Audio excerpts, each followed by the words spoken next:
All right, welcome to the Sustainable Creative Podcast. Today, it is my honor and pleasure to have Dakota. You guys also know him from his Instagram, Thief of Boredom. Dakota, what's up, man? Hey, how's it going? It's going great. I guess we'll just let everyone know that um, Dakota just helped me with a massive decision. I've been spending hours and hours and hours watching way too many YouTube videos about what camera to get, what gear to get, what lens, and he held my hand so sweetly and finally got me over the line. You have freed me, bro. You have freed me from the chains of watching YouTube videos and indecisiveness. So thank you, bro. Of course, it's my pleasure. And you were probably sick of me telling you what cameras to buy and not to buy by the end of it. Dude, it's funny because just like in my downtime, just like we all do, I like watching YouTube videos and it's fun. It's fun learning about cameras and lenses, and everyone has a different opinion. And I mentioned it earlier, and this is for all you guys too. If you've never seen a YouTube channel called Camera Conspiracies, it's this guy like, dude, it's one of the most hilarious things I've ever watched in my life. I don't think I've laughed as loud in my house that I have lately, but dude, you're welcome. When you get a second, you guys check this dude out. Hilarious, bro. I've never seen. I should be the guy knowing who this person is because I've watched pretty much every single photography, videography YouTube channel out there, and yet you're bringing up this account I've never heard of. Dude, same. I mean, this is not the first time I looked for camera gear, but for some reason, just the algorithm was like, "Here's this guy. It was like YouTube was like, you've watched enough camera videos now. Here's this person." Um, dude, Yeah, he does this thing. So, he'll take like two cameras. So, dude, I just imagine wherever he lives, like there's people in the neighborhood that always see him. So he'll go, he'll like cross the street and he'll have both cameras and he'll do these slow motion things where he's like,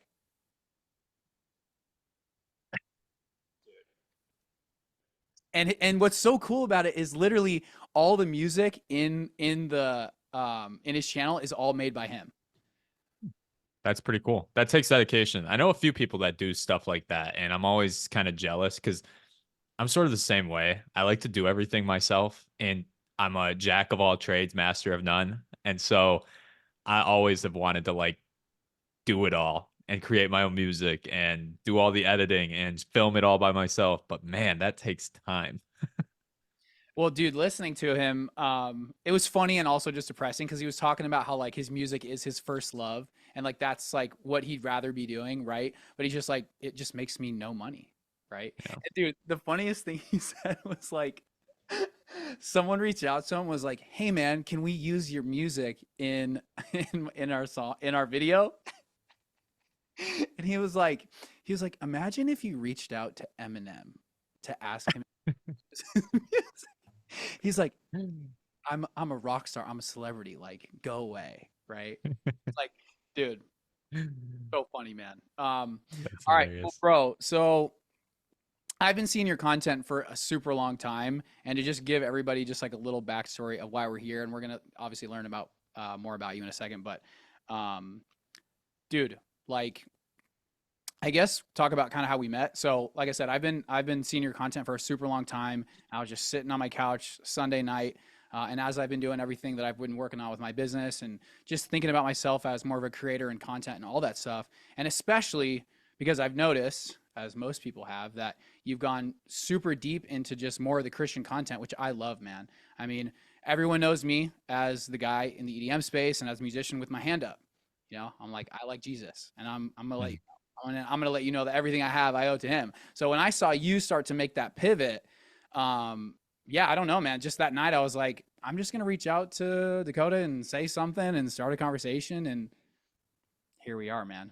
So I don't know if you want to Yeah. take it from Yeah. No, I mean, I don't know many people. So like I get tons of DMs all the time and I read every single DM that I get. And yours got sent to DM request. Like most people that DM me get sent to DM requests, and I read every single one. So for the people that I don't respond to, I'm sorry, but there's a lot of people that send me a DM that just says like, "Hey, I'm not responding to you." Like I have time, but bro, I'm not here to mingle. Like if you have a question for me, I'll answer it. But I'm not here to be like, "Yo, what's up?" Um, So I read your DM, man, and Stop on that for just 2 seconds, okay? yeah, So this is just for everybody out there who's listening to this. If you genuinely want to connect or do business with someone, you got to get creative. Like, dude, I yeah, go through my stuff sometimes and it's like, hey, can I ask you a question? Dude, like, yeah, just so everyone knows too, when Dakota's looking through his messages requests, just like as an email subject, you can only see the first little thing. So you yeah, got to say something complimentative or something nice because, and then the second thing I'll say is if you guys do want to reach out to anyone in particular, follow up with them because people are yeah. going to have lives and the more followers they have, it's just crazy. So, anyways, just a little note Right. for everyone listening. So go ahead. My favorite thing about the "Hey, can I ask you a question?" is like it's literally a question. You could have just asked the question. Like, why are you wasting my time? Um, no, but I've met a lot of really cool people, and I thoroughly enjoy creating content and having a following for the sole purpose of just being able to connect and talk to other people that I wouldn't have ever met otherwise. And so I saw your message and I don't remember exactly what it was, but you were definitely complimenting like my work. And you're like, dude, I just like the way you're thinking. I'd love to talk sometime. That's as simple as it is. It's not like you were pitching me anything, which you absolutely could have been. Like I've had conversations. One of my best friends that I've met through Instagram, who I now work with a little bit, like we work, I guess, together. Um, but he's a voice actor in Finland. And he just sent me a DM one time and we just got to chatting and it was amazing. And I never knew this guy. For all the people that are like, oh, I have to have 35,000 followers in order to reach you. It's like, no, the guy had 2,000 followers at the time and I still talked to him. Right. Like, I think too many people look at big creators like me and they're like, he'll never respond. And I kid you not, a lot of times I send a video back and I'm like, yo, I'm just sitting on my couch right now. I'm a 24-year-old dude in Wisconsin. So man, I love connecting with people. And when you reached out to me, I was like, yeah, let's get on a chat. I'm not too busy to the point where I can't get on like a 30-minute to 1 hour chat. And we ended up chatting for 5 hours. Yeah, dude, I was So, going to say. And then we talked for 4 hours on Zoom. yeah. Dude, that conversation was awesome, man. And yeah, dude, just with everything, we'll just let everyone know Dakota's put together just kind of like a new program, new coaching kind of thing. And I mean, dude, it seemed like from that conversation, not only, dude, I feel like we're friends now after just talking for that long, but dude, just everything that I've been going through with my business, all the help that I've received, all the money that I've spent on my own education and stuff like that. Like when I see people that are hungry or doing stuff, so dude, is like I was so happy to have that conversation and like give the help that kind of we talked about that day. But dude, I feel like you were in like the perfect place, whereas like it was what you were thinking, man. And so, dude, just on the note of like praying for stuff, you know, Yeah. going into this business, man, for me, like one of my constant prayers was just like, Lord, bring me the right people, right? Hmm. Grant me the wisdom to do the job I'm put here to do, but like bring me the right people. And so, I'm not really surprised anymore about who comes in and out and stuff like that, but I try to take a second and be like, dude, wow. So, dude, like Yeah. perfect timing, I feel like. I mean, you could talk a little more about that, but dude, it was just very serendipitous, man, and no coincidence at all. No, I agree. I mean, my life has been a testament to really God's timing and God's will, and how there's no such thing as luck, and that there's no such thing as coincidences. It's all in His plan. And brother, in the same way, for months I had been creating content, and like you said, you kind of found me, and I shifted over to Christian content, and this has been a looming problem in my account and in my life was that I was creating a bunch of content that I just didn't like. It wasn't the fact that I didn't feel creative, it just felt kind of empty. And I knew that God gave me gifts, my gifts of creativity, and I've always been wanting to find a way to use those gifts to glorify him. And like the obvious answer is, oh, work with a church. But beyond that, it's like, well, I have this platform that I've created for myself. How can I do this in my everyday life that I'm able to actually have some sort of accomplishment there? And so I switched over. I tried out a new thing. I tried my first like Bible transition reel, and it got 1.6 million views. I gained after that video blew up, I just kept doing that sort of style, and just spreading the word. And I've been a newer believer. I've been believing for about 3 years now. So I've been recently saved. And my biggest issue with like creating Christian content was the fact that I didn't feel like I was mainly knowledgeable enough to really give in-depth, expository sort of answers to hard questions that we deal with. I'm not a pastor, I'm not a preacher, and I always felt like I didn't have enough confidence to really get on camera and speak about the Lord in a way that would like answer questions really in depth. Yeah. And so what I soon realized is I don't have to do that. Like that's not something I have to do. If I can point people to his word, which is the truth, my work there is done. Like I can get them to the answer. And so that's what I went with. And God told me that's the right way to do it, because he gifted me with 1.6 million views, and I kept doing it. And I've gained over 100,000 followers in the last 2 months from that alone. I doubled my account. Well, actually, I guess tripled my account in size. And it's growth that I've never experienced before. I've been doing content creation for over 7 years. And after I gained my first 50,000 followers in 6 months, I was like, I don't know how it could get any bigger or better than this. And then I went about like 3 months in this just dry spurt of like feeling terrible, hating the content that I'm creating, wanting to do something different, not feeling accomplished in anything that I was doing, and not really making any money off of it, which it wasn't like the biggest deal of my life because I wasn't planning on making money off of it from the get-go. But it's like you put a lot of time and effort and money into this, right? Like I put so much time into my content that you kind of expect something out of it. But once I just stopped expecting stuff, God kind of gave me what I needed. I love it, man. Well, first, let me say, dude, even though you did transition, I was a fan even before you were super outspoken, right? Like I Sure. enjoyed it, dude. Like I said, man, I haven't followed you for a while, and then I saw you make that transition. But I think, dude, in my own life, a lot of people don't know my story, and just like super quick as it pertains to this is I had to go through 20 years to give up my pursuit of music for God to really reveal and use me, right? And now, like, I mean, dude, my cup is super overflowing. Like, I'm just in awe at what I have now, right? And so Yeah. it's so interesting, man, to just see what happens when you do. I mean, I just call it being obedient, right? And you Mhm. just like you follow that, and no coincidence, man. It's funny too, like my so I mean, I run ads sometimes. I've been doing my friggin' Instagram for so long, and I'm barely almost at 20. But my biggest reel ever, man, was I think I sent you that video of me singing that worship song where I sing that high note at the end. Mhm. Like that has 1 million, and I've never had anything that that's gotten that big. And it was just funny when I look back. I'm like, that's still my biggest reel right now, and it's just a testament, man. And dude, it's You so got to cool to hear that, bro. And yeah, dude, I feel like, I'm going to be 35 this year. You're super young and you're just getting started, man. So I feel like, even though you feel like God's been using you lately, I feel like I said, man, like you're so young. You're just getting started, dude.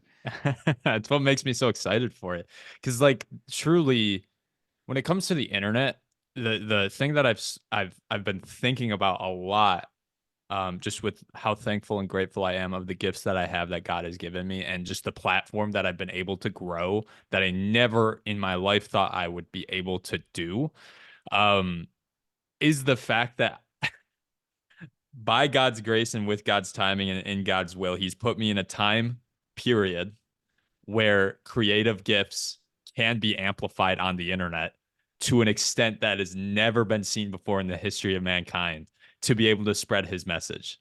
And I'm just like so in awe of seeing how, millions and millions of people I can like I've consistently reached over 3 million people per month for like the last 3 months, all with just Christian content.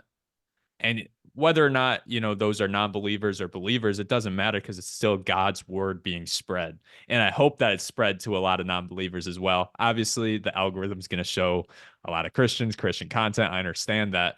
But the whole reason that we're doing this is just to spread his word, to expand his kingdom. Yeah.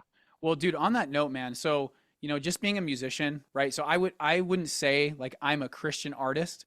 I would say Yeah. I'm an artist that's a Christian, right? And I think there's some C.S. Lewis quote where he's like, we don't need more Christian um, writers. We need more writers that are Christians, or something like that, right? And so Mm-hmm. there's a stigma about a lot of like Christian rock music that it's just kind of like doesn't sound that good. So, and there is something to that, man. I think there's a difference between worship music and Christian music too, right? Stuff that the church can sing along to and stuff that's more personal. That's like a whole other rabbit hole we could go down with talking about all these mega churches and stuff like that. But I won't go down that rabbit hole right now.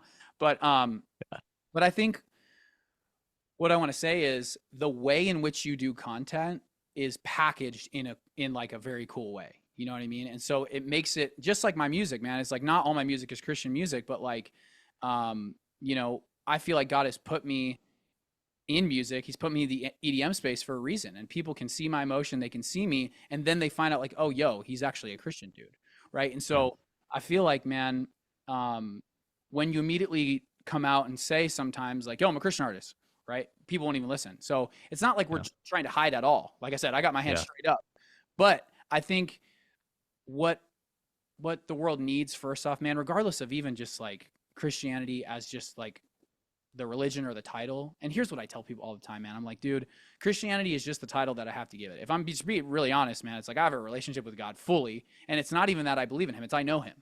I know him, Yeah. right? And so but here's the thing, man. It's like not only are we put in a certain place, but like I feel like it's our job to I don't want to say like make it cool in a way, but like the way in which you do content, it's like one, I think the world needs that, man. That's what I was gonna say. That's what the world needs. Even though, like, yeah, maybe the algorithms showing it to Christians, right? But here's the thing, man. I think if you just boil down to like what the Word of God really says and what you really are saying with those videos, it's like more people need that stuff, man. There's so many people who are just so depressed and they're absolutely lost. And it's funny that you've chosen to more just show the word instead of speaking. And it's really interesting, man, because I have some artists who I work with or I talk to, and like sometimes I just send them scripture because here's the thing, man. When Jesus was tempted by the devil, what's the only thing that he did? He just said scripture, Yeah. right? And so I think speaking about it is good, but here's the thing, man. It's like it's already there, and to kind of go on another little tangent is like I've been, very blessed to, and it's not always easy, but I feel like God has. I've been the person in a lot of people's lives to just like remind them and almost like metaphorically kind of slap them in the face and be like, dude or dudette, like, what are you doing? Right? I feel like I've been like God's placed me in a lot of people's life to be that person, and I kind of just remind them. And I was talking to a friend the other night about, they're just struggling with all this stuff. Like, I'm waiting for God to like tell me to do things or blah blah blah. And it's like God's not going to give you anything else. He's not going to show you anything else unless you already do like what he's given you. And the thing is like Yeah. all the answers are in the word. So if you're not Yeah. already like doing what's in the word of God, like why is God going to like give you like all these things and put all these stuff into your life, right? It's almost like the story of the talents. Like Yeah. you give the talents and it's like, do you multiply it or do you just hide it? Most Yeah. people are just taking the talent and hiding it and then complaining that God's not doing all these things for them. It's like he's given you so much already. But if he doesn't Yeah. doing something with it, why is he going to give you more? And then the other analogy I gave to this same friend was, and I'm sure you've seen this too. It's like imagine a teacher in a classroom, right? All the students are taking a test, right? What is the teacher doing while everyone's taking the test? Silent. Doesn't mean God's not there, right? But I think people are like, he does test us, man. He does put us through stuff to help us grow. And sometimes even though like you might not always feel him or it's not apparent, it's like he's there. Right. So anyways, I Yeah. kind of went off in like a whole tangent, but man, dude. No, I think so. So the point that you kind of started off with there was you were talking about my content and how it's needed, and I totally agree. Not from like an egotistical like, oh, my content is the best. Not what I'm trying to say. Um, It's good. I recognized like I knew I wanted to create Christian content. I knew I wanted to create content that spoke about Christ. And from the start, I always saw Christian content that was just like a girl on her phone in the car, you know, talking about how good God is. And that's fine. I don't want to say Dude, that that's not the video a that bad, in my mind, I feel like we're talking about the same thing where it's like the girl in the car and she looks at the camera. Are you thinking about that same video right now? pretty much. I mean, like there's a million of them, right? Yeah, yeah. And those are great. Like I still listen to them. Right? It's not something that I'm like, oh man, you need to stop talking. It's more so I not gonna do that. That's not me. And it's not something one that I would take. I'm very selective of the content that I post on my account. Like I have a look, I have a feel, I have a brand that it's like if it wasn't going to fit within that, it was going to be really hard for me to create it. Not that it's like maybe God was convicting me to create something like that, but I think God was convicting me to create. It was just, hey, do it in your style with the creative talents that I've given you. And I needed to find a way to do it. I was trying some other things, and then eventually that Bible transition video, which everyone freaked out about the transition. And I'm like, it's a match cut. It's not that hard to do. But you know, it's been beautiful to see the buildup of my career. Starting from creating content 7 years ago, making really cringy gym vlogs as a 17-year-old in my high school gym, to making videos in my dorm room of products, trying to get companies to hire me to do product videography, to now creating content. And what's interesting is you mentioned getting people to the word because they're so depressed in their daily life. And when I first kind of started my account Thief of Boredom, I wanted to spread the message to people to like, hey, live life more, get off your phone, you know, like actually go out in the world and do stuff, do good things. And I think what's kind of cool with the content that I create now is one, it's like a search, you know, people are searching for a solution to their problem, and it's not on their phone, it's in the word. And that's what I'm so proud of. I wouldn't say proud, but I think it's such a cool testament to like the beginning of my account to now, to be able to just expand people and tell them, hey, here's the solution. It's going to be this verse. And like I could go on and I could do this forever. Right? Like there's no shortage of answers that aren't found in the Bible. Yeah, man. Amen.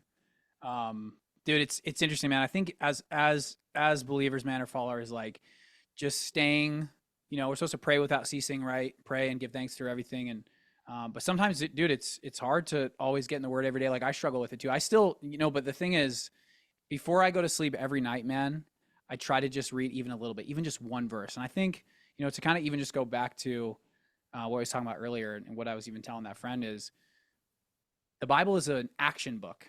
You should be going there for like things to do, right? And so, Yeah. I think I told you about him the other night, but one of my favorite entrepreneurs is Myron Golden. Every single thing he teaches about business, it's all from the Bible. It's amazing.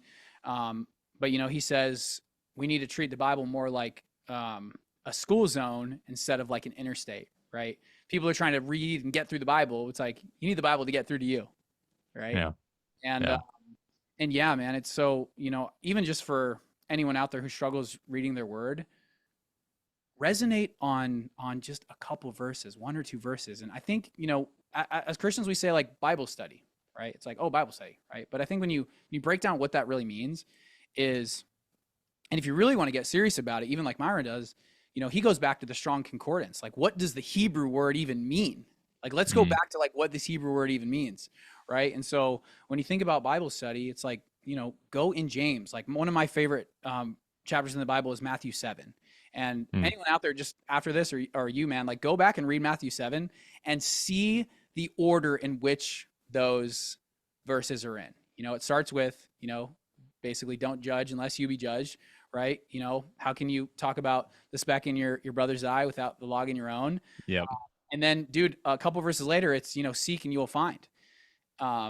Dude, that chapter is incredible. And so like you could take just one of those verses and resonate on that for a month and like Yeah. live that out in your life, right? Matthew 7 is a great chapter. I had to look it up because I'm like, I just read this a little. I know it sounds familiar. And yeah, no, that whole Matthew 7 and Romans 8. Romans 8 is a fantastic chapter. There's so much. And dude, the book of Ephesians is like packed. That is a packed book of just pure knowledge that like a lot of people, I agree with you. A lot of people, they read the Bible and, especially like newer believers, especially if they're reading like King James Bible, and they're like, I don't know what to do with any of this, right? They start in Genesis and they're like, what the heck? How does this apply to my life? First off, if you're a new believer, start with the New Testament. Always suggest that. Start with book of John, start with the book of Matthew, whatever you want to do, but just start with the New Testament. It'll be a lot easier to apply stuff. Not that the Old Testament isn't important, but it's more so if you want to start making some significant changes in your life, either start with Proverbs and just read Proverbs and be like, all right, I'm going to stop doing everything. Yeah. And then the New Testament, just to understand who Jesus is, because if you understand who Jesus is and you understand his character and you just try to copy him, you will live a better life and things will start to get better for you. And that's simply it. And so yeah, Matthew 7 is great because it's a super convicting chapter. I mean, even just the narrow and the wide gates, enter through the narrow gate, for the wide gate is and broad is the road that leads to destruction, and many enter through it. But small is the gate, and narrow is the road that leads to life, and only few find it. That's such a. It can sound like a very haunting, like very like this is scary, but no, it's not supposed to be. It's supposed to say to you, like, hey, you have me. You are with me. Don't be with him. Be with me. Him being the enemy. Yeah. Dude, yeah, man. But I think, wisdom or fear of God is the beginning of wisdom, right? And so Yeah. interesting. I posted on like my Facebook a while ago that I was like, I'm looking for brotherhood, and I like listed all these characters, and I was like, God fearing, and like a lot of people were like, God should not be feared. God's all love, and Yeah. it's like, here's the thing: if you're gonna fear anything in life, the guy who created everything, he's the scariest one. It's Yeah. not the devil, right? And I think what people fail to realize, and I think this is a super important note to kind of touch on, is God could eliminate the devil right now, like this, right? God and the devil are not two equal things, right? Yeah. So, yeah, if you're gonna fear anybody, it's him, right? The creator. Right. So Right. it's not. I don't think anything is really meant to be to really put fear into you. But I think like something like that is really serious, man. It is serious in the way of like, the Yeah. broad gate, right? Everyone's going to go through the broad gate, but it's, it's not easy to go through the narrow Yeah. gate. You were going to find it, right? So, yeah, man, that chapter is full. And I love that you brought up Romans 2. There's a verse that's been on my mind, and I've sent it to people. It's on my fridge right now. It's Romans 8:18 if you want to pull it up. But it's basically, I consider that our present sufferings are nothing compared to the glory that will be revealed in us. And I think for so many of us, even for my friend the other day, and even just for anyone out there who's struggling, it's like your sufferings are not going to be compared at all to the glory that will be revealed in you. And maybe that's not even necessarily completely in this life, but definitely in the next, man. And I think something else that's been really on my heart lately, and I think this is the concept I want just general people to just consider sometimes, which no one's thinking about it, man. I was even at my barbershop and they're playing all hip hop, and YOLO came on, right? You only live once, right? So just think about the eternal for 2 seconds. Like the smallest molecule on this pen tip is our life, and like this entire room and this that's eternity. So like kind of makes sense to sometimes consider like what's going to happen after that. Yeah. No, I agree. Another thing that gets spread around all the time too is like this very this very masculine, no one's coming to save you. You know, like that you'll see those videos, those motivational videos. It's like, get up, no one's gonna save you, save yourself. And I'm like, bro, somebody already came to save me. Like I'm living because somebody already saved me. That's the only reason I wake up in the morning. And I was thinking even today on my drive, I had to drive 5 hours today. So it was a long day. But every breath that is granted to you is by the grace of God. And I just find that to be just like it it makes you just appreciate life. And you think of family members dying or friends and being sick and stuff like that. And you can think like, why would God ever do this? But it's like, dude, the fact that you're here and you're even able to comprehend what's going on, you should be thankful for. Yeah, dude, it's funny you say that too, man, because like, yeah, it is a huge area of like, why would God do this? Why would God do that? Right? I don't believe in a God who would do that, right? And so, Myron, I quote Myron a lot, and to even go back to when you're talking about Genesis, I think yes, for new believers, it's so much easier to go to the New Testament, but man, it's like, you've seen those charts where it's like the rainbow of like Yeah. all the things Yeah. that connect between the so there's some so amazing stuff in Genesis, man, and listening to someone like Myron as Well, well. yeah, just the connection between Genesis and John. Just in the beginning, the word was God, and the word was with God. It's just right there. You have telling Jesus was in the beginning. And it's just like you might not understand that right away if you've like never picked up a Bible. But once you have, like, and you see those connections, oh, those are cool. It's like Easter eggs. You watch like 7 seasons of a show and you're like, wait a second, I remember that from the first season. That's what's cool about the Bible. Yeah, bro. One of my favorite kind of concepts that, like I said, Myron, dude, yeah, like I said, he's been the person that's just helped me understand so much easier and apply it. And while I'm thinking about this, um, one of the stories in Genesis that I absolutely love is, first off, the first temptation of man was the temptation to focus on lack, right? So Hmm. Adam and Eve in the garden, right? And Garden of Eden means protected place of pleasure, right? And so, first off, what more two abundance words are greater than every and freely? Everything you may freely eat. Right. And so the tree of the knowledge of good and evil, right, was in the middle, right? And it wasn't that like they would get the knowledge, but it was that they would get to decide what they thought was good and evil. And that's the point. And the thing is, without the tree, they don't have the choice, because without the choice to do wrong, there can be no good, right? Yeah. Another example that he uses is like, if there was you and just one, like one, let's say there was only Adam and Eve that ever existed, right? Is like, I love you, Eve, because you're the only girl, right? But Yeah. it's the choice to choose one particular person. That's what makes it powerful, right? Right.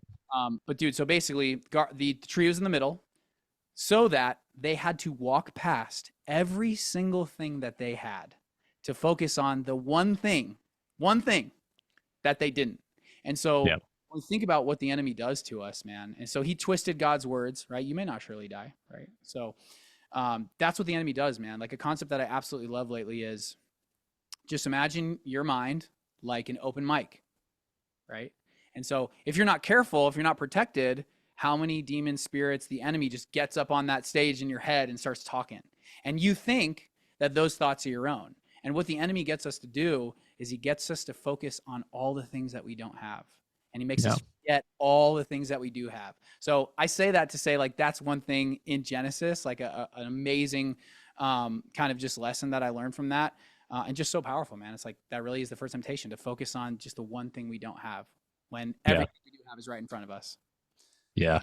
No, it's true. I mean, it's not rocket science. Like we're all human and we all experience this. Like and whether or not you're like the most Bible believing person in the world, you're still gonna experience it. It's just constant. You're in a constant battle against your mind and the devil. He is, I mean, it's Job, right? Like legitimately, that's us every single day. Maybe we're not as righteous as Job was, but he's still here doing the exact same things to us.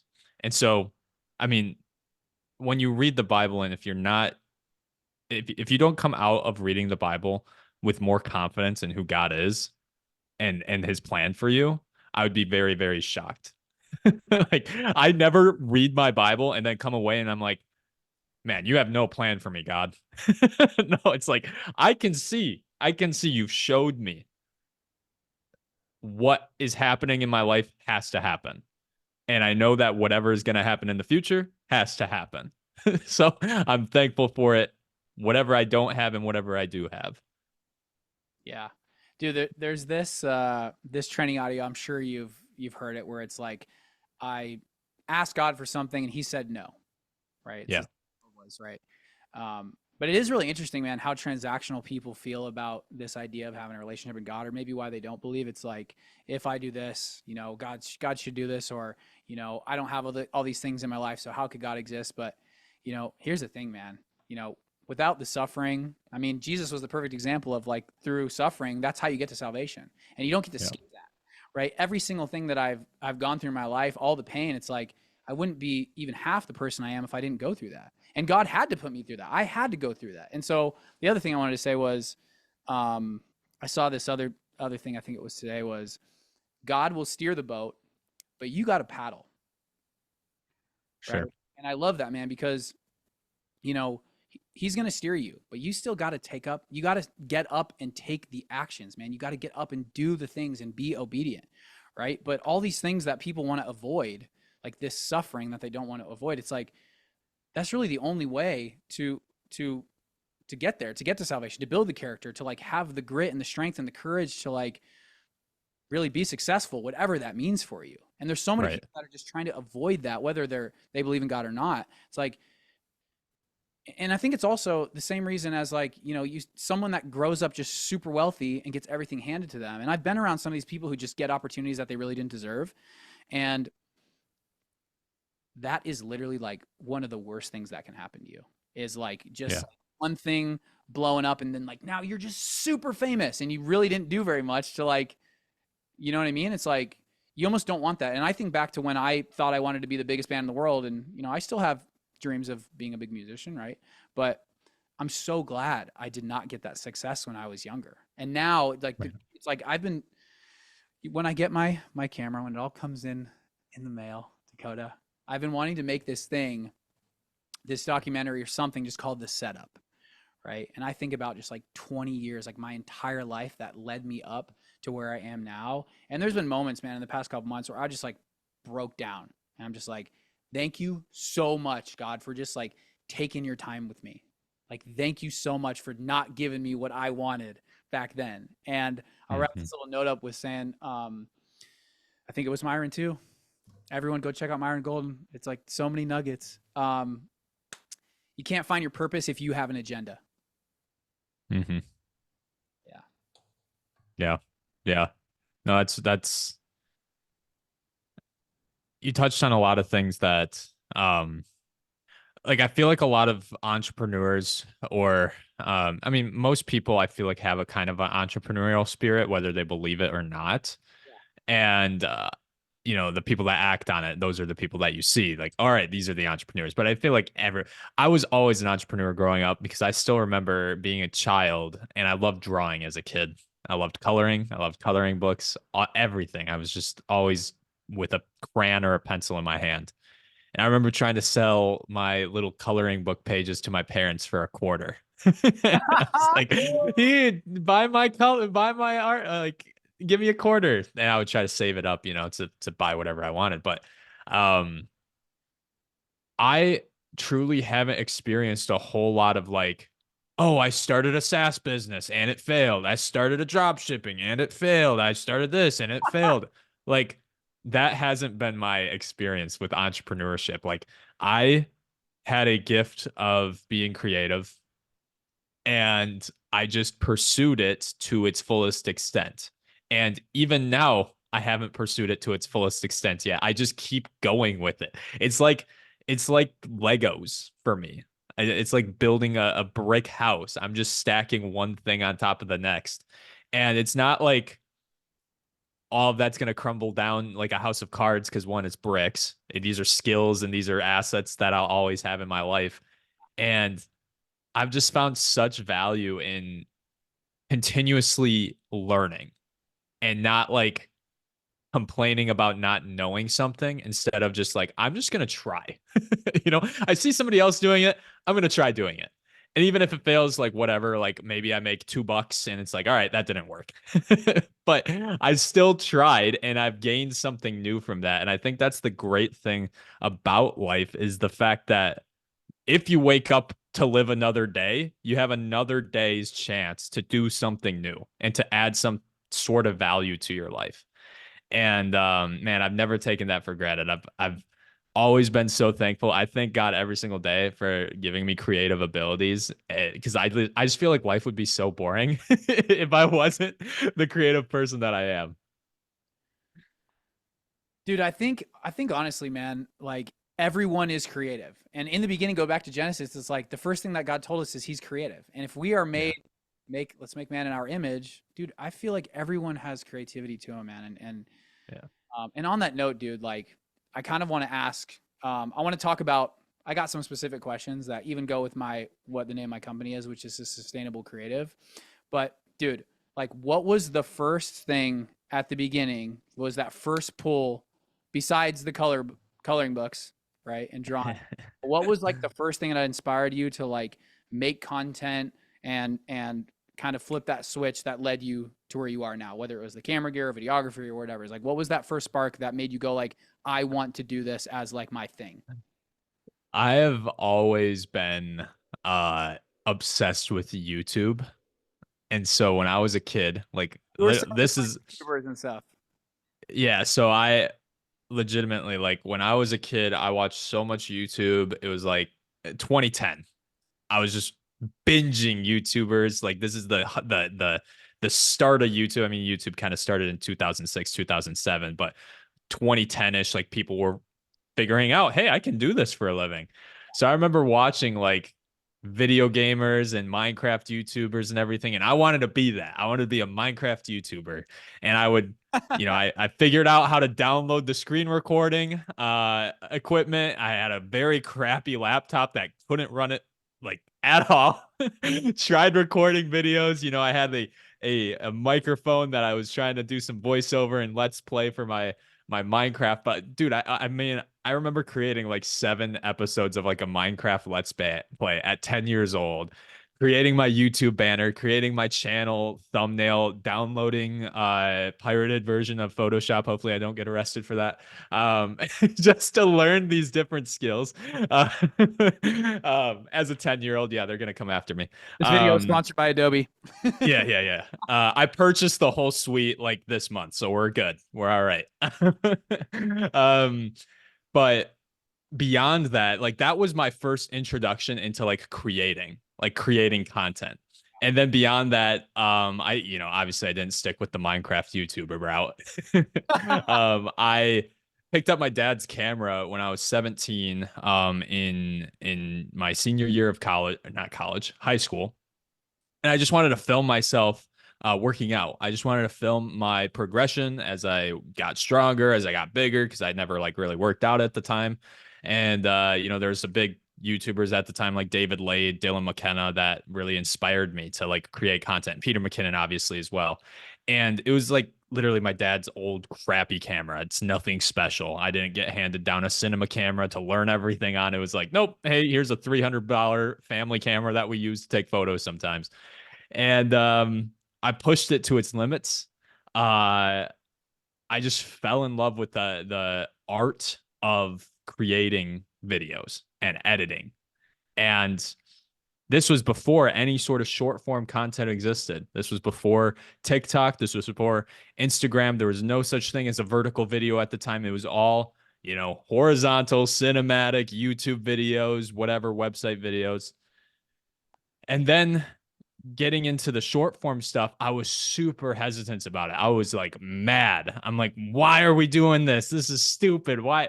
I just want to take like photos. Now I have to make these stupid 30-second videos. This is ridiculous. But that's just the value of like social media is how much it changes and so quickly that now it's like, bro, 30-second videos are great. Like, I love making these things. They're fun. People like them. And everyone's scrolling all the time. It's just that you can't see that far in the future. My 10-year-old self that was making YouTube Let's Play videos for my Minecraft never saw that, hey, I'm going to make cinematic videos for Christ in 10 years. That's the wild part to me.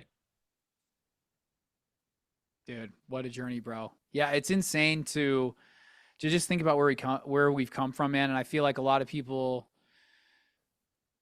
yeah, I mean, I think as vertical video became a thing, a lot of people who were just used to long YouTube cinematic stuff, they were pissed, right? Yeah. But to even just come full circle into what you're doing, and even what, I try to tell all the guys that I work with is, because in the same way, music to me is kind of instill that frame of that old vertical video long stuff, because you make a song, it's 3 to 5 minutes, you put it out there, whether it's vinyl or Spotify or CD.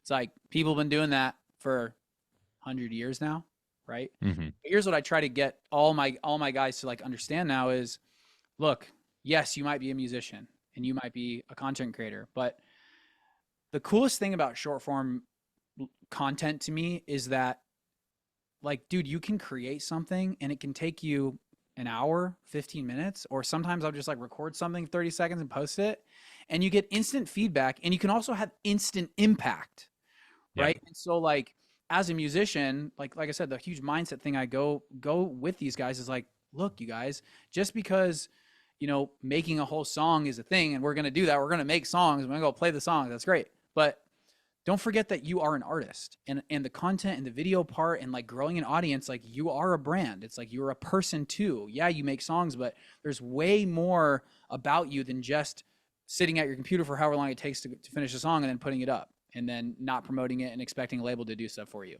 That's a whole other, Right. that's what I deal with. But the vertical content is it's so awesome. And yes, the attention spans of people are going down, but the coolest thing about like technology and social media now is, yes, there's more people than ever doing it, but there's so much opportunity now. There's never been an easier way to get your message, get your music, get your brand out there and be able to help people. Right. Dude, it's like it's awesome, man. Yeah. I mean, before it would take forever, and you're like sitting on a hope and a prayer that this reaches somebody. And not that like long form content isn't valuable, but it's something where like now, if like any person on earth right now can get on their phone and get their message out to people. Yes. And it, obviously you can get really strategic about it, and you talk about the algorithms, and you have to talk about, oh, what performs best, but truly it's all about putting your right foot forward, taking the first step, and then taking the next step, and then taking the next step, and sticking with it. Like, the value of creating content doesn't come with the single piece of content that you create today. It's what you create today and tomorrow and the next day and the next day and the next day and the next day. It's not about, hey, you're going to make your magnum opus today and you're never going to do anything ever again. With short form content, it's like literally people are going to forget what you posted in 5 seconds after they watch it. They're never going to remember what you posted 2 weeks ago. Like, my videos that have gotten millions of views don't even cross the mind of most people in a day. Right? They might have watched it yesterday and was like, that's so cool, I'm going to share it. Did not think about it today. Mm-hmm. And that's fine. We had our 15 seconds of fame in their little life that they had yesterday. And that's all that matters if it's a valuable message. I think that's so important too, bro, because so many people are just chained in anxiety of like, what's my friends gonna think about me? Yeah. It's like, dude, they're gonna see it whether they are like, oh, that's dumb, or like, oh, that's cool. They're gonna move on to like the 100 other videos they're about to scroll to, and then they're gonna go on with their life.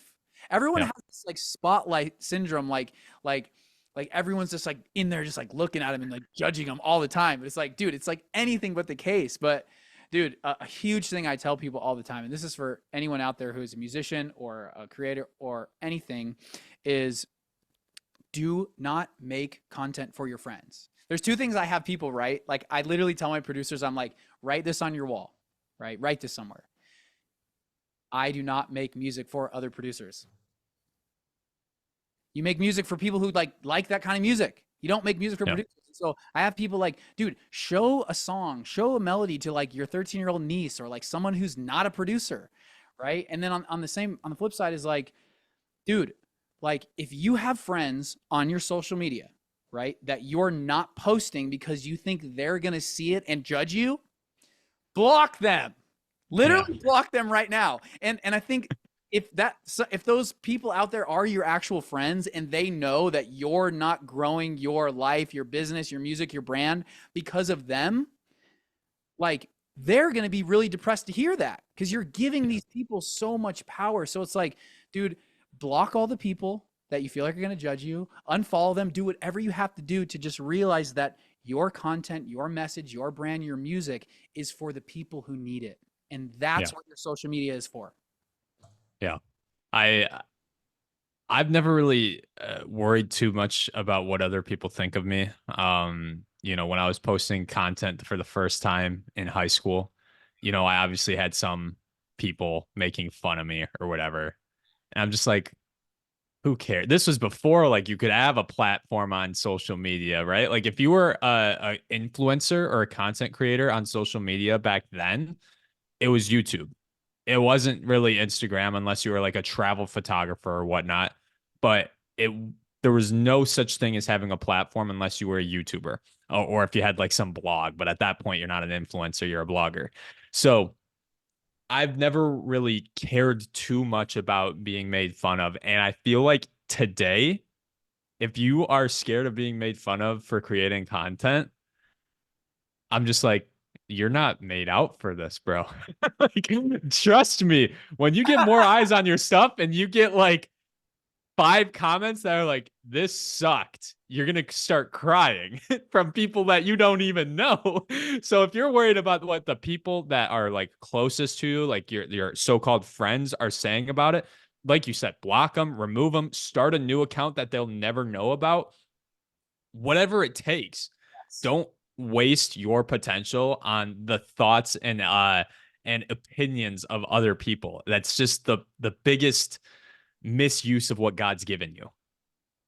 There's a quote. It's the mistake is not caring what people think. It's thinking that they actually care. Right. I mean, they're going about their day, and I think I think it's kind of a testament of how narcissistic people are to their core to think that everyone is thinking about you. It's like, bro, they got the same problems you do in your life that they're dealing with. Dude, yes. All right, hey, I'm gonna go on to another question. Cool? Yep. Okay. So I'm gonna kind of start this as a trend, and I have a couple other questions too. Sustainable creative. What does that mean to you?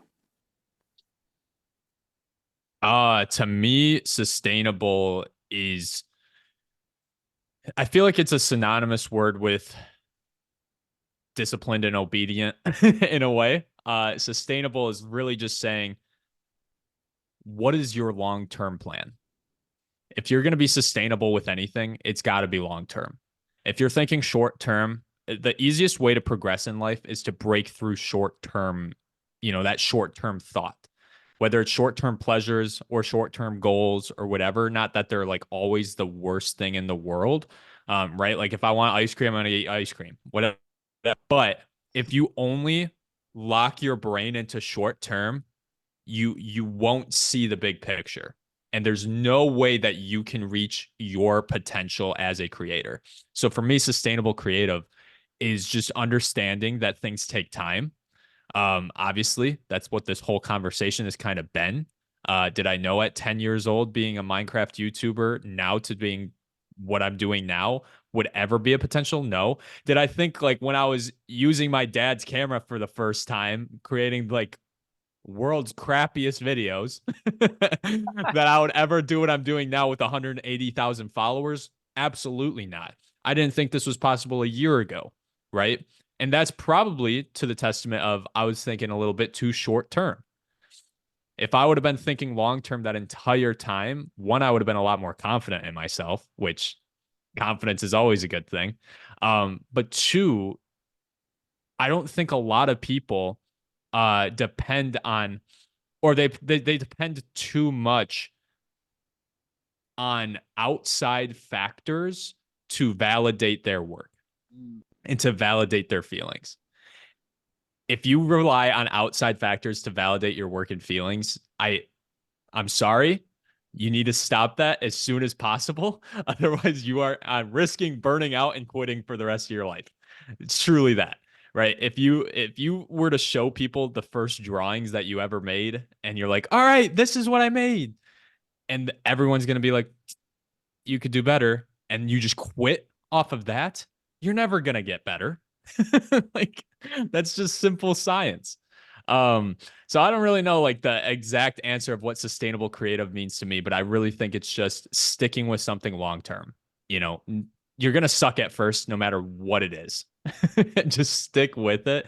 The sustainability factor comes from after you see the fruits of your labor. I really think once you see that this can actually produce something for you, it's like I don't want to say it's like a drug, but it's the best feeling. It truly is. Yeah. Yeah. I think I'm going to, like I said, I'm going to make a kind of habit of asking like every guest I have that question because, dude, that name I feel like was straight from God. Right. And I was so surprised. Like, dude, no one had a company, anything called Sustainable Creative, just me. I'm the only, cause first I was like, I want to be the Sustainable Creative. Like, that's me. Right. Yeah. But, you know, just for context, man, what it means to me is, whether you have to have a job, whatever you have to do to sustain the ability to continually create what you feel called to create. That's what I personally mean when I say sustainable creative. And then the other part of it is, yes, thinking long term, so that yeah, maybe you being able to actually fully support yourself with your creativity. Maybe it takes a long time, Yeah. but the only thing that's going to guarantee you not get there is to give up, right? But the Yeah. sustainability is like, look, dude, I mean, the whole reason I lost my love for music was because I tried to make it a full-time thing and I turned it into something I didn't want it to be, right? Yeah. It's like, I mean, dude, my God's testament to why I'm even doing this business is like I did make music out to be something that turned into a job. I didn't feel good about it anymore, but it's funny, man. It's this double-edged sword of the same reason why I have an entire music career is because I went through all these failed relationships and that was my therapy, right? Right. It's like I wouldn't have a music career if I didn't go through these terrible relationships, right? And I wouldn't have this company if I didn't like go through 20 years of trying to be a big artist only to lose my love for it, right? And Right. that's just, it's so interesting, man, how God works. And to go back to that, my hypothetical documentary to come, the setup. Um, yeah, dude, it's so, my huge passion for what I try to tell everybody is whatever you have to do, even if that's working a job. Like, I like what Rick Rubin said. He's like, maybe your job is not your purpose. Maybe your purpose is your purpose and your job just supports that thing. And so the goal is to set your life up in a way where you're thinking long term, where you're doing everything you can, whether that's, yeah, making money to not have to worry and eating healthy and like changing your mindset or, for us, like, keeping our, seek first the kingdom there, right? Those Hmm. are all the things that create this sustainability of to continue to light that fire, which is the first thing that God told us that He is creative. So I want to Yeah. sustain that for everybody. And so now, right now, it's like I'm helping musicians, but I think my overall goal with if I just like stretch the sustainable journey for where I want this company to go long term, dude, and even just like the conversations we have and talking to you and talking about business because it's so important to our creative ability is like how we run a business, right? To be able to Yeah. sustain itself. But my goal for everybody, man, and like in the future and even now is find what you love, realize that what you do is a service to other people. And so everything I want to promote and everyone I want to help people with, it's musicians now, maybe it's business owners or creators or people like you in the future, like there's a business inside of you, creative person. And so like let's help you get there, right? Right. So, and Yeah. to just be a light for God, man. It's like, when anyone looks at me or with what we ever build, it's like I just want it to point up to him. And this is like an interesting thing, I'll end on this little point is when we go away, right? Someone said this a long time ago, and I can't remember who it was, but when I die, like I don't really want people to remember me. I want people to remember him, man. Mm, Because even Hermosi talks about like, dude, you're just gonna be like in a couple generations, like you're gonna be forgotten. It's like he's like, who still talks about the Queen? The Queen died a yeah. while ago. You ever like be like, oh man, the Queen died. Dang. Yeah. Right. Anyways. Yeah. No, I like what you said with the sustainability factor of it, because I feel like a lot of people do just they either burn out or sustainable means like you are gonna find time to do it no matter what. And I think that comes testament to like your creative spirit. I feel like a lot of creative people are like that, where it's like, I'm gonna draw no matter what, whether it's a doodle or if it's a master drawing. Right. Yeah, and I think that's just the exact same way with if you're working in a 9 to 5 job, you're finding time before work or after work, or you're doing it twice a week or whatever, but it's something that's gonna live within you your entire life. Yeah. Yeah, I've been saying it to some people too, and artists are like, I don't have time, man. I'm like, Elon Musk, Jeff Bezos, we all have the same 24 hours in a day. Just how do you Yeah. spend those hours? Right. So that it's so funny, man. We just, because me and Dakota, we've talked about business and sales and all that stuff. And we've talked about just like the objections people give to certain things or why they can't do certain things. And dude, a big one is time. I don't have time. Right. And then, something that all you guys can do, we can all do, like go on your phone. There's a little Hmm. app called Screen Time. See how long you've been on the social media for. Right. You just find you some time. Well, the biggest thing too is I feel like a lot of people make excuses about like, oh, I don't know enough, or I don't have enough time to like research and then also do it. And it's like, what do you do on your drive to work? Put a YouTube video on, put a podcast on. You can make very large. I mean, it's just like the 75 hard challenge or whatever. It's not, hey, read a book every single day. It's read 10 pages every day. Like you have no idea truly how little steps can take you so far when it's a grind. Maybe you don't have the time that you want. I understand, like, dude, if you have 3 kids and you're working a full-time job and you're like, man, I want to try to make this business what happen, I can only imagine how tough that would be. But trust me, the people that want to make it happen will make it happen. And it's going to take a lot of grit. It's going to take a lot of willpower. It's going to take a lot of strength. But bro, trust me, it takes like 6 months of grinding. And I guarantee you, where you're at now and where you're at in 6 months, if you truly stick to it, could be completely different. Completely different. Dakota, you just spoke directly to me because I've had my business about 6-ish months and quit my job in September. And where I am now is beyond, bro. Right. It's like, dude, I grinded, I put the blinders on, and I want to say the first thing that really, before I quit my job, the thing that really taught me all the stuff that I needed is like, if anyone's really trying to change their life, go get in shape. Because the discipline of going to the gym and eating right is going to teach you everything you need to know about what it's going to take to be successful with business. Right. Right. But yeah, man, I mean, my life is like I said, an exact testament of like, I've been doing this for 6 months and I'm at like, dude, I mean, without numbers and other stuff, like, dude, I've never been at a place like this in my entire life, dude. I Financial know. It's fulfillment, like, it's insane, dude. Insane. yeah. It's all him, but like, he steered it, but I love that thing of like, I've been rowing, man. I've been like, Yeah. let's go. Yeah. And trust, like, I mean, I feel like you see so many social media stories of people that are like, "Oh, I'm 17 and I'm making $1 million a month, and I grinded, and blah blah blah blah blah." And I want to say, like, you don't have to be like those people, okay? You really, really, really do not. I'm a 24-year-old dude from Wisconsin, and the possibility to make, a living doing very rudimentary tasks that, you give a monkey 10 days with a book that he could probably learn how to do it. It comes down to self-confidence and just being confident in what you provide to other people, because trust me, you have a skill or service that other people want to pay you for. And with that, you can quit your job. You can get in shape, right? Like you can make a daily schedule that you've always wanted.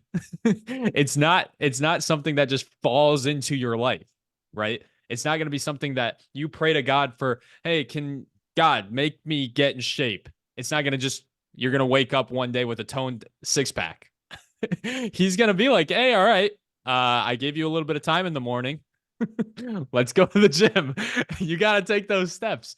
I totally agree with that though. Beyond like, getting in shape and eating right, making you feel more confident in your body, you'll just feel more energized and you'll get more done. A lot of people are like, I don't have the time or the energy to do what I want. And it's like, bro, just take like 30 minutes in the morning and go work out. Whether it's in your basement and you just do some push-ups and you do some sit-ups, whatever, just get your body moving.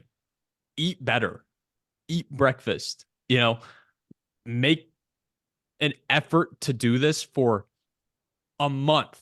And I promise you, even the results in a month will be crazy. Now imagine doing that 6 months in a row. Only thing I have to say to that is some of y'all need to just skip breakfast, fast a little bit longer, eat in the middle of the day, right? Yeah. But dude, exactly, man. All right. For someone that's just starting out, like, what is like, when they go to the car, the guy's like, hey, can I talk to you for a second? Mm, We're talking about like mm. the school of hard knocks. So let's play that out for a second, right? In the creative thing, like what's the best advice, Dakota, that you would give to someone just starting out, looking to become a content creator and do what you're doing? To do what I do, and to be becoming a content creator, it really comes down to the less you think about it, the better you'll do. I remember when I was first creating content and I'm like, I have no idea what to create. I would stick around so much and I would waste so much time on planning and researching. Day after day after day would go by and I wouldn't create anything. And I'd be like even more upset with myself because I'm not making progress, because I'm not creating anything. My biggest suggestion, create it. Doesn't even matter, right? If you want to copy somebody else's video, if that's what it takes for you to create something, just do it. All right. I've had plenty of people copy my videos. And at first I'm like, all right, dude, like, come on, be a little bit original. But bro, I understand. The way to learn, this is how you learn pretty much anything, is by copying what other people do. Steal like an artist, right? If I'm trying to learn music, trust me, the first thing I'm gonna do is I'm gonna try to replicate like what Dead Mouse did. Right? If I want to learn how to make music like him, I'm gonna try to replicate his music. In the same way with content, bro. If you see a video, if you see a camera angle, if you see a lighting setup, if you see coloring, if you see a story, bro, just do it yourself. Just if you don't know how to do it, watch a YouTube video. How to do this transition. I guarantee you there's millions of hours of education that you can watch on YouTube to learn it all. I learned everything I know about videography from YouTube. I'm a YouTube University student, so I have my bachelor's degree in YouTube University. Um, I'm telling you, bro, it just start. It's gonna suck at first. Maybe it doesn't. There's some of you that are gonna be like inclined. You're gonna be like, maybe you grew up with this. I don't know who's listening to this. If you're like 14 years old and you grew up with an iPhone in your hand the entire time, maybe you're like Leonardo da Vinci with a camera, and you're just really good at it from the start. But yeah, I'm the only advice I can give is just to start. Start. If it sucks, you'll get better. Just keep creating every single day. Try to create something. the fastest way to grow is just create something every single day, whether it's a 30-second long video or if it's a 7-second long video in your room. Doesn't matter. I love it. Okay, so I have one follow up to that is thinking about how many followers you have. Hmm. Oh, you're asking me 180,000. So, like, is there something that you expected where you're at now to be like that it isn't, or like just kind of something that maybe surprised you about where you are now compared to where you thought it was going to be, or just I don't know where that leads you, but Yeah. Well, no, I was thinking about this the other day. Um, I started my account like a year ago. I had like 200 followers, and pretty much to the day is when I posted like one of my first reels that ever blew up. One the only like video that ever went viral for me. It had 700,000 views in like a month. I gained 10,000 followers, and then 20, and then 30. And I still remember like that first reel that went viral. what was that real? And I What was it about, really quick? it was actually just right outside of my office here. It was like a audio that was like shoot, I'm trying to remember. It was like wake up is what it said. It's like this isn't real, like wake up, and I like kneeled and did like a match cut transition. Dude. Yeah. Okay, yeah, I know that video. Okay. Yeah. Yeah, So yeah. that was the first one that I posted that like blew up. Yeah. And so I just started doing match cut videos from then on, just like very storytelling cinematic videos with match cuts. And within that like month of creating content where I'm just doing all these videos, um, I had like 5 of them get over 500,000 views. I had my first 1 million view reel. And I remember just watching my follower count go up by like 100 followers every few minutes and just thinking, "Oh, wow, I made it. Like, I can't believe it. This is insane. Like, how is this happening?" Then I reached 50K and I was like, this has got to be it. Like, I'm happy with this for another year. Like, I can't believe I even hit 50K. And then I hit 100K, and I don't know. It just doesn't feel like anything. Like, I don't know if it's like a privilege type of thing that I have now, or I'm just so used to it. But for some reason, I think it's mostly, I was having a conversation the other day with a few of my creator friends, um, about like the progression as a creator and about how content creation kind of changes, and we think about it, and it's like, um think of like a bell curve. Okay, so you have like the two ends here, and then it's a bell curve, and that's like the population of people. So at the beginning you're like, just create content, bro. In the middle you're like, oh, you have to create content that's super strategic and blah blah blah blah blah. And then you get to the end and you're like, just create content, bro. So like right at the beginning you're thinking the same thing as like right at the end when you made it. Yeah. And it's so true. Like, I don't even think about it anymore. Whereas, like, when I was here and I was like growing, and I'm like, what do I got to do? Like, I got to capitalize on this right now. And everything was so like new and novel and like exciting. And then you realize, like, just create content. Like, you don't have to overcomplicate it. So, um, yeah, with 180,000 followers now, I think the next time I'll really feel like, wow, okay, stuff's happening is when I get to like 500,000. Okay. Dude, I love it. I want to go back to the confidence thing for a second because um dude, how you grew up, how I grew up. I mean, dude, I was a little chunky for a while, so I've definitely had some insecurities and why I didn't do as much content. But like I was still always like talented, whatever people thought of me. So I was always confident. But I think some people who watch this, like confidence is a really big struggle. So I just want to talk about that for a second. And so um for me, if you act like you just don't care, like pure apathy, right? Just don't care at all. It appears the same as someone who's really confident.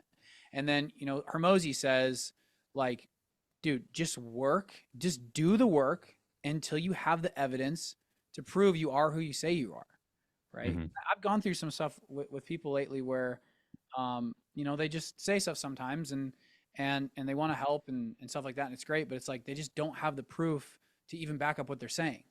Hmm.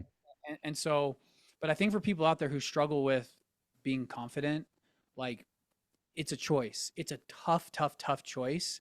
But like anyone out there, you can choose to be confident. But if it helps to just choose, I don't care, like, and I don't want this to sound negative, but like, oh, I don't care what anyone thinks, right? Sometimes that's an easier choice than like, I'm just going to go out and be confident, right? And then the last Yeah. thing is there's a really great TED talk. It's called, I don't know what it's called, but it's this girl. I think it's called Fake It Till You Become It, right? So if it helps too, you know, maybe pick your favorite superhero. Maybe pick someone that you really look up to and pretend and act like that person would act, right? But Hmm. the thing that makes confidence solid is just when you have enough proof. When you have enough proof, when you've done the work, right? Yeah. And so that's it. And I just want to touch on that, man, because just like there's so many people out there who just like they're the confidence is the hardest part, man, whether it's talking to girls or posting something. And so like put in the work, keep your head down, but just remember that like the willpower of just deciding like today I'm going to be confident, like you can just choose that, right? And Yeah. it's easy, but like Yeah. choose it. It is it is an interesting thing because obviously I can't put myself in other people's shoes and put myself in their heads. Like I've only ever experienced what's ever been in my head. And I would say for most of my life I've been pretty confident. Yeah. Um like my mom made me go up to the McDonald's register and ask for ketchup myself. It wasn't something that she went up and did for me. So like I've always been a little bit more independent and able to do things on my own and to be confident and speak and I wasn't like chunkier, but I was also like pretty skinny growing up, which kind of led to like me being a little bit insecure because it's like, oh, I'm just a skinny kid. That's why I started working out, and now I'm like not skinny. So I don't know, like it's such that is almost like the bell curve of like just create content, bro. Like, oh, do all this, just create content, bro. When I was like really skinny getting into the gym for the first time and didn't understand anything, I wasn't like scared or not confident in the gym. I was more so like, this is exciting. Like, this is new. This is fun. This feels good. And now I've gotten to the point where I'm not like massive ripped, right? But people will compliment me and be like, you're in good shape. And it's purely because I've been working out for 7 years, but I'm not like stepping on stage anytime soon. And I'm not expecting to. But like, even the fact of just putting in work over time, people are going to notice it. So why not start now so that in the future, your future self will thank you and be like, yeah, this was worth, the 30 minutes every single day. That's getting into like the workout type of thing, but you can apply that to everything. It doesn't have to just be like the gym and the gym results. Like, bro, think of yourself in 7 years from now. If you just stuck with creating content, if you just stuck with making music, if you just stuck with making a tiny little drawing every single day, that future self of yours is going to thank you so much. Yeah. Only thing I was thinking, man, as you said that stuff is just the people who might have grown up the opposite way, where their parents told them that they were never enough, that they sucked, right? Because that's Yeah. what I was listening to. And so, yeah, I just want to kind of like little wrap this on the confidence stuff and say a lot of people out there have a story that has been told to them that they internalize and they identify as them. I'm this way because of Mhm. this person, because how I was raised, because of my mom, because of my dad, because of my who, whatever. And so I'll just say to everybody, like, once you realize that, like, there's this story that you're telling yourself, which is why you are the way that you are, just know you can change the story, right? And so, I think in our culture, like, without getting too down the rabbit hole on this, like, there is a victim mentality, right? It's like I think it's a big virus in our culture, man. It's like everyone's trying to blame someone else for everything. But here's the thing: the only way that our culture as people, the only way we move forward is if we take a look at ourselves, regardless of the situation that we're in, and we decide to just take full responsibility of it, because we're all dealt the hand that we're dealt. You can't choose that. You can't choose your parents. You can't choose who you were born. Sometimes you can't even choose your situation, but you can choose what you do about it. And so I just encourage everybody, man, just like if the story needs to change it, right? And the person Right. that, at the end of the day, you don't want to live in this life of just blaming other people, man, because here's the thing too. And, I tell a lot of creative this, and I've thought of this for myself too, is, and I think, dude, it just goes back to the content stuff, you know, because the thing I deal with music is like this idea of taste. Like, why do you make the decisions that you do? It's like they say you can't teach taste, you either have it or you don't, right? But I think Mm. taste is something that you can develop. But the only way that you develop your own taste and your own character is you have to commit to a decision. You have to take responsibility for that decision and you got to commit to it. And the worst thing that can happen is you make a decision because someone else convinced you to do this certain thing and then it doesn't work out. And then you go like, Mhm. "Oh, it's their fault," right? Mhm. So even if it doesn't work out, it's so much better to just be like, "Dude, I'm going to decide this for me." Yeah. Right? And Yeah. so, yeah, I just want to touch on that, man, There's a Yeah, I mean, there's a good book about decisions. Um, that a quote that really sounds pretty similar to that is like, I I don't remember the quote, but I just remember the main point of it was just to decide. Just decide one thing or decide the next. Don't not decide. Like, I feel like we're in such a culture of like, don't decide, just sit on the couch and distract yourself. Right? And it's a choice too. I think people fail to realize that indecision is a yeah, choice. Like, yeah, right? So that's its own yep, act. yep. And it's usually the wrong choice every time. Yeah. Even if you make like the the sooner you can not distract yourself and the sooner you can make harder decisions, whether it's the right or wrong decision at the time, it doesn't matter. You will get more done in your life, right?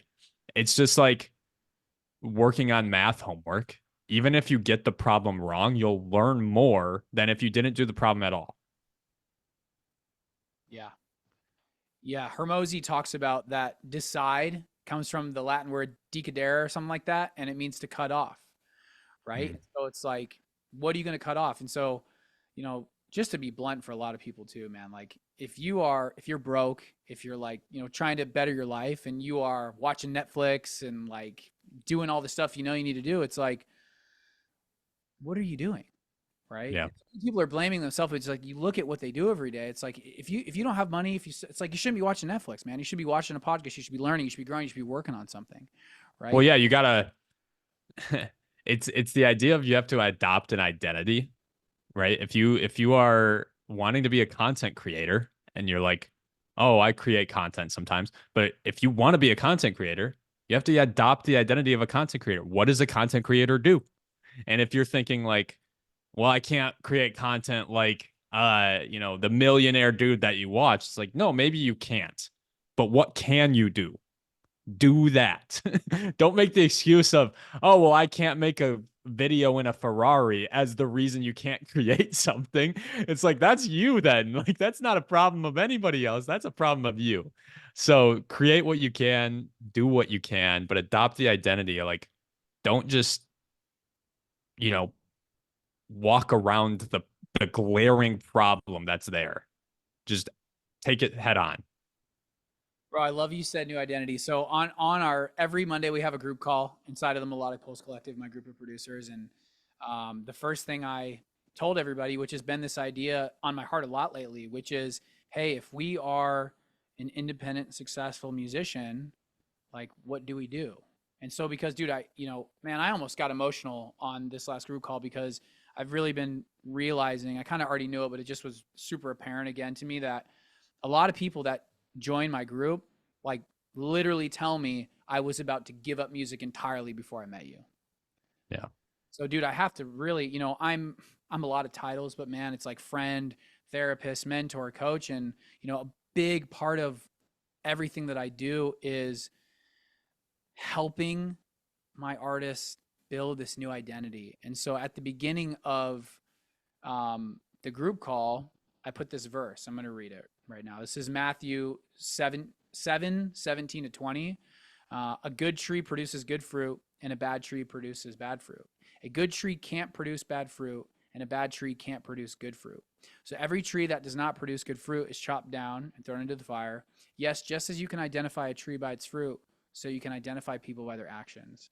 And so what I went on to kind of say, and what I'll say right now is, as soon as you adopt this new identity, you're going to naturally just do those things that are associated with that thing, right? Yeah. Because the good tree can't produce bad fruit. So if you're in this new identity, which is the good tree, it can only produce good things. Right. I mean, it's so true. You can't claim you're a natural bodybuilder and say you're this is your identity, natural bodybuilder, and then you're shooting up steroids the entire time, right? So no, I mean it's totally true. And there's power in identity. I mean, like that's why we as Christians we identify in Christ, is because there's power in that. And it's whether it's a subliminal type of thing that's just like looming in the back of your head that you don't really think about, or it's a subconscious thing. I mean, think about the power of you wake up every single day and the first thing you say to yourself is, I'm a creator, or like, I'm a successful creator. And you just adopt that mentality of, all right, here's what I'm going to do. Like, think of what a marathon runner or like an Olympic athlete thinks every morning. You think Michael Phelps wakes up in the morning and he's not like, I'm the best swimmer in the world, which like not all of us are Michael Phelps. I get that, but you're the best swimmer in your world. You can only be the best version of yourself every single day. So wake up with that identity that you create for yourself, or that you want to adopt, that you want to live life like that person, and just start doing more things like them. Cut out, most of it isn't doing more. Most of it is cutting out, cutting out the bad things. It's not adding things in. Dude, it's funny, man. As soon as you say that, in music, you EQ stuff, right? And sometimes you boost frequencies, but the first step to any sound that you bring in is always to cut Yeah. out low end, cut out harsh frequencies, right? Um, Dude, okay, so on that note, man, kind of something I just thought of, but similar to like kind of what you were talking to me about the other day, and like I know we're gonna work on content and stuff like that, and but dude, what advice would you give musicians, maybe specifically producers, but maybe all musicians, but I mean you can kind of answer this as you see fit, but you're not like making musical content, you're in a your own lane, but everything I do, man, right now is to help musicians gain an audience, right? So I remember Yeah. you sent me that video of the different shot or just like the silhouette. So what advice would you give a producer or an artist in today's age to help them reach more people through organic content? Yeah. Um, Most people build a following by providing value, and value can come in a few different ways. It can come from inspiring, it can come from educating, and it can come from motivating, is kind of the same thing. Or um, I just think of this one TikTok account of this musician. I'm not a musician. Okay. I understand nothing about creating music. I can play one chord on a guitar. All right. So, Or no, I don't understand which chord. I'm pretty sure the G chord. two. Let's go. All Yeah. right, keep. Um, so there's this TikTok account that I followed because I really liked this dude. I love synth music. I just love like the 70s type of like synth music for some reason. It tickles my brain in a good way. And this dude, he would make videos where he has like a screen off to the side that you can see in the background, and he has a keyboard in front of him, and he presses the keyboard and it shows like the wave on the screen in the back. And he's explaining it the entire time. He's like, "This is a synth," and he presses the chord or the key, and he's like, "If I turn this knob, it'll make it loop," and then it'll be like, bzzz, and he creates a beat in real time, and it's like a 2 minute long video on TikTok, and he's just messing around with all these different knobs and things, and he's like, "Oh, if I turn this down, now we have a double chord, and then he'll play that note." And it's nothing like too crazy in depth, right? Like he's not on camera making this huge talking head video. He's just like literally sitting at his keyboard playing around with the music and just explaining it as if we're 5 years old. Like, you got to understand, most people on the internet don't know what you do. They don't understand it. And so you kind of do have to explain it to them like they're 5 years old. So if you're trying to build that following or build that audience, again, like that's a little bit less towards like other musicians, right? Like most musicians, they'll listen to that and they'll be like, all right, yeah, I know what you're doing. But even still, some of them will find it cool. Some of them will find it interesting. And maybe there's one tiny, tiny thing in that that they didn't know that now they've learned. Um, but you got to understand too is if you're trying to educate people, you're going to educate people who are beneath you, not above you. So don't create content to impress the people above you. Create content to educate the people underneath you. And I feel like that is where a lot of people, they just try to impress too many people. You really don't need to. Like, trust me, you got enough skills. There's people that are way below you that want to learn what you want to, what you know. Think about them, create some content for them. Create the content that you wish you would have had 2 years ago. There's knowledge that you have in your mind that somebody that's just starting or is like 2 years behind you, that you could be like, oh yeah, here's how you make the simplest little change that'll save you an hour of time when you're trying to create content. Guarantee that's providing value to somebody. Okay. How about content which is just showcasing the music in itself? Yeah, I would say whatever way that you can make it stand out, the better. All right. Don't copy what everyone else is doing. So I sent a video to Zack the other day where this guy was recording himself playing guitar and singing his song. And it was just in a long hallway with like some really dramatic lighting. And he's silhouetted, but he has just like his lyrics up top. So easy to make that video, right? It's not like a super in-depth music video. It's just literally a still shot in the middle of a hallway with his music, you know, and his lyrics. And I see so many people on Instagram that do this as well. One that comes to mind is Shia Zamora. If you know him, he's a great Christian musician. He makes music, and it's like usually just a aesthetic shot in the forest or whatever with his lyrics up on screen, and it's like 8 seconds of his song. And well, on Instagram too, it's like most sounds are 8 to 15 seconds or whatnot. And if you're going to release a song, sometimes you want to tease it first before you release the full song. And he does that all the time. He'll release like the 8 second or the 15 second really hype part. And he's like, it's not coming out for another 2 months. And of course, that reel will like blow up. And now it's creating so much hype around his song that, hey, he hasn't even released yet, but everybody wants it because they're all creating reels with it. So I don't know if that helps, but I hope it does. Like maybe that gives some strategy. Oh, it's cool, man. I think, when I have other creators who aren't musicians on the show, I want to try to see how what you've done can relate to them. So, dude, I really appreciate you answering that, man.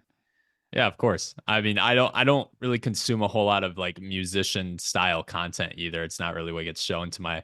So like I'm trying to think of all of the different musicians that I've seen. I mean, like a big one could be like Benson Boone. Like he creates content on his he'll like make a song, but he'll show the BTS of the song, right? And it'll just be like him singing the raw vocals, playing piano. And then when it releases, he does some like really crazy thing. Like his big thing was like he'd get on roller skates and he would just jump into the camera. Yeah. All right. And it's so crazy that people just wanted to share it. Yeah. All right. So, I guess last thing, if you can think about if you've seen any of that content, just because a lot of the guys that I work with are producers, so they're not singers, right? So Yeah. if you're a DJ producer and you make electronic music in a So specific genre, I'm trying to think. I just remember I just remember my biggest advice would be almost to just record everything. You know, sometimes like, if you're able to just be at your computer when you're creating your song and you have like a webcam, just record. Like screen record, do everything. And here's why. I remember like one of the coolest videos that's probably still one of the coolest videos of any sort of producer or music creator is when Dead Mouse found vocals for his just song saw that video the other day. Just saw that uh video. what is the song? Some chords. Is it some chords? It's one of those songs that in that album. And he had some kid that was like 19 years old sent him like the recording of it, and he's listening to it on live stream, and he's like, "This is it." He's like, "Holy crap! Like this is a song." And like I don't he didn't release that right away. It was like years later. He's like, "I had the recording to this," and everyone knows that song. Every single person on this planet pretty much knows that, and maybe not every single person, but Dead Mouse is huge. And now he has that cool little snippet of first discovering the track or the vocals to like his most famous song. And you never know when that moment's going to come, and if you try to plan it out and you try to act it out, it's going to be too obvious and cringy. So when you're like messing around on your like little producer or your little keyboard and you're able to just record it, you have no idea what's going to happen. You might find like some sort of effect that you never knew about, that now you're like, that's my go-to. And maybe that's like your I don't know, your style. And you have it where you first discovered it. I mean, beyond that, some of my favorite content on YouTube is John Bellion's live music sessions. Like my favorite video of his is when he did I don't know if you've watched these. Have you watched them? I haven't watched him, but I like Oh John. my gosh. He's on one Dude, of my favorite EDM songs. okay. Go watch John Bellion's live sessions. My favorite one is Guillotine. He literally, like, obviously he's so talented, but it's the whole creation of that song. And it's like a documentary style film, whatever, it's like 15 minutes long. But if you haven't watched that video, go watch it and you will be inspired as a musician. I guarantee it. Gotcha. Yeah. Sorry if that doesn't help, but I hope it does. No, dude, I think there's some helpful stuff in there. I think, with what I've taken from you lately, it's just even just setting up a different looking shot, right? Something that's just a little more unique, right? But dude, what you said earlier, it's what I tell a lot of my guys to do is if it helps at first, just take something that's already working and just replicate it. But something I want to Yeah. tell you too, which on Monday we celebrated this. So my first one-on-one client, his artist name is Andy Vi, Andivye. We just went through a rebrand. I've been, like I said, he's my first one-on-one client ever. First person that gave me money to help them coach them was this dude, like 6 months ago. And so we've worked. A big thing I created is this brand identity, right? And it's the I thought the most about artists being independent, and I was like, okay, well, they're gonna have to make content. Like that's the way, right? So that's the thing I Yeah. spent the most time on. And so, dude, he's got a job, he's got school. He's taken a long time, man. And he's done a ton of research on the call the other night. He's like, dude, I had to learn how to learn. Right. And he Yeah. so many trial and error with stuff. And he's a videographer, dude. He has a amazing Canon camera and he got all these lights and all this stuff. But dude, it took us 6 months where he finally like came up with this concept together where it's a cover, right? But he's a hip hop artist. So like he's able to like write a verse on anything, right? But it's the same thing that Yeah. like a DJ can do. They could do a remix. But dude, here was the concept that we came up with at some point was, okay, so like create something new while still leveraging people's audiences. So Yeah. it's a cover song, right? He's still kind of like rapping, screaming, kind of like the hook, right? And then he goes into his own verse, and the concept is, what if they were honest, right? Mm. So that's almost like the hook, that curiosity that draws them in is like, okay, it's a cover song, and then he goes into his own verse, but it's like, what if the celebrity or the singer was honest? And I'll send you these videos, and everyone, you go follow Andy Vi. But dude, like first two videos that we ever did, because dude, the editing, like dude, he killed it, man. When I first watched the video he sent back, I was like, this is gonna blow up, right? Mm. And so like first video on Instagram goes over 10K, and he was like, dude, and I was like, dude, don't be surprised. I wasn't surprised, basically. Yeah. I was like, bro, Yeah. we spent 6 months on this to finally get this amazing thing that we came up with, and then yeah, on TikTok, it was interesting too because the first video did better on Instagram, and then the second video did way better on TikTok. So both of the Instagram videos are at like 10K ish now, but the other the TikTok video, the second one, is almost at like 70,000 views. But I say that to also just say, we did something similar, which is a cover, but it took us a long time to figure out this concept. And so I think one, you don't get there without just continual trial and error, right? Hmm. I think Hmm. like um the research is good. Like the research and all that stuff is kind of good. And I think another thing is sometimes working to get to quality at some point is better than just always focused on how much quantity, right? But I still think there has to be enough quantity for you to just exercise that muscle. But I say all that to say is there is an idea with content inside of all of us that is just like a song. A song is, I mean, dude, you listen to like any 20-minute yodeling songs that are just like never repeat and it's just its own thing. It's like the structure of a song, just like how a reel has to live inside 30 seconds and it has a hook and it has a payoff, right? There is something that you can package your authenticity into. And I think that's the one word that we didn't say earlier that I really want to mention in terms of like content and being a content creator or musician is like be authentic, right? But Hmm. inside of that authenticity, there is something that people are familiar with, but that you can add some kind of unique spin on, whether it's a camera Yeah. angle, how you shoot it, or just whatever. Yeah. Yeah, no, absolutely. And you kind of mentioned it with like you did a full rebranding of this guy, and like you, with any sort of content or like musician or whatever, like that's your brand, like that's your personal brand. Think of yourself like you're a company. How do people know your company? Like obviously Nike's got a certain style, Adidas has a certain style. They take similarities because of course, like they're in the sports niche. They've got to be similar, but they've got their own distinct styles, right? Nike's got Air Dunks and they've got Jordans, right?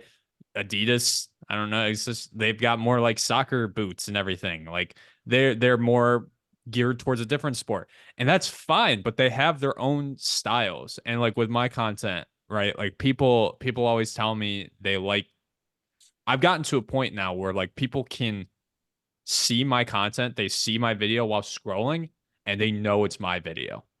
For sure. And so that's the point that you're trying to get to with like your music or with your content as well. It's like somebody could scroll and they'll be like, "Wait a second, that's John Bellion." Like you can just tell because they use the same chord or they use the same 808, maybe that's Travis Scott or whatever. But yeah, there's so much power in your brand and just being authentic, that word being used. Like, what does that mean? And it's truly just how do you express yourself? Like, what is unique about you? There absolutely is something unique about you. You just have to figure out how to express it through your art. Dude, I think that is an incredible note to end on. I don't know how long we've been going, maybe two. I don't know if it's been 3 hours yet. I don't know, man, but I'm tired. It's 11:30 here. So that's perfect. What you just said, and I was like, that's beautiful. We got to end right there. Yeah. What are you working on right now? And then where can people find you, man? Or and anything else you want to let the people know? Yeah, no, I'm working on a lot. I'm always working on stuff. But currently my big things are my communities and my coaching. So, whether you're getting into content creation and you just want to learn how to create better content, I have a community for it.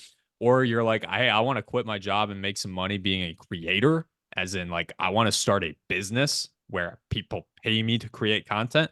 I have a coaching program that I just started that I am teaching people how to scale their businesses and make a lot of money. So that's what I'm working on. I'm really excited about them because it's getting to be summertime soon and people want content. Let's go. Besides Instagram, where can people find you? Instagram. No. Yeah, pretty much just Instagram. That's what I kind of focus on, but I'm gonna be working into YouTube a little bit more. But you can find me Thief of Boredom on Instagram.